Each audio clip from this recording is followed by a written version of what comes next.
1830s, we had about 600 residents. Today, we are 13,300, so we've grown a bit. In the early 1830s, I want to tell you a little bit about how transportation really was made prominent in this community. First was through the railroad. And so in 1837, the Ohio, Erie, and Mad River were connected. The railroads were connected through Bell Fountain. And then later in the 1800s, we became part of the Big Four, which were Cleveland, Columbus, Cincinnati, and St. Louis. And Bell Fountain had at that time a roundhouse that was actually the largest roundhouse in the eastern United States. So we were a prominent railroad connecting city here at Bell Fountain. We also, of course, let me move on to George Bartholomew, a chemist who came to our community in the late 1800s. Behind you, I'll have you turn around for a moment. This is now a wedding dress shop. But for 130 years, this served under 5 different names as a pharmacy in our community. Mr. Bartholomew was a chemist who worked for Butler Drugs in the 1890s, and the Butler family was generous to give him the opportunity to have a room, a back room in the store, where he could tinker with this idea of a permanent concrete. And then he approached, and we're celebrating 125 years. So you take yourself back to 1891. He approached the community of Bell Fountain and Logan County. We'll talk about the courthouse here behind us. Of course, they were skeptical, but you can imagine that roads in the day were just a mess, and especially if it rained. They were soft, and so they left hoof prints and tire tracks, and it was a mess. And so I'll point to it across Main Street, where just several of these automobiles are parked.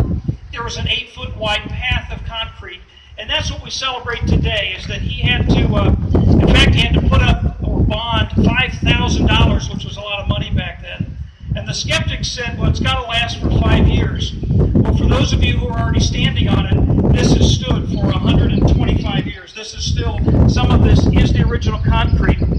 Now, one point of distinction, the first concrete path was made 125 years ago across Main Street. This, as a distinctive difference, is the oldest concrete street in America, built 2 years later, 1893. But other than the joints that, and our city engineer will talk to you here in a moment, that's original concrete from 1893. So we think it's a pretty special part of our community, and we really appreciate that you've made the sojourn today, the trek up from Columbus. A couple more quick things about Logan County. Here's a Trivial Pursuit. If you didn't bring your checkbooks, you don't have to invest. But this is an Edward D. Jones office. Most of you have probably heard of Edward D. Jones. There are 13,000 offices across the United States and Canada. This is where Edward Jones went to high school. He's a Bell Fountain resident, and so he got his financial wizardry from his high school teachers here in business class. You're also at the highest point in Ohio. As the bus will return to Columbus, you may notice you'll climb. Now, it's not exactly a nosebleed. Your ears may not pop, but it does climb to Camel Hill. We call it the top. In the 1960s, it was an Air Force squadron. That's when we were watching the Russians in the Cold War. And so there was an Air Force base at the highest point in Ohio, only 1,550 feet above sea level. So not quite like the Rocky Mountains. When Tim finishes with you, Tim Notestein, our engineer, I want to invite you all now, as a point of order, it's a beautiful day to take a walk. It's about 6 blocks, because we want you to see our History Center and transportation. We're going to head to the east, and so we can do that as a group. If you'd prefer not to, you can also mount the bus or grab a ride with a couple of these gentlemen. That really wraps up my remarks. We're so excited to have you to Logan County. We really enjoy it year-round. We have Ohio's largest ski slopes is 5 minutes away. Our playground in the summertime is Indian Lake, which is 5,800 acres of water.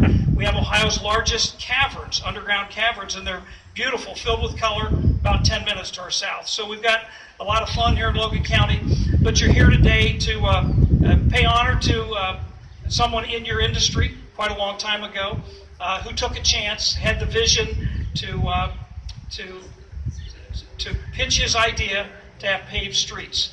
With that, I'd like to introduce our city engineer, Tim Nostein. I think he may parlay with his father, who's a former mayor of Bellefontaine, Bob Nostein. How about a warm welcome for these two?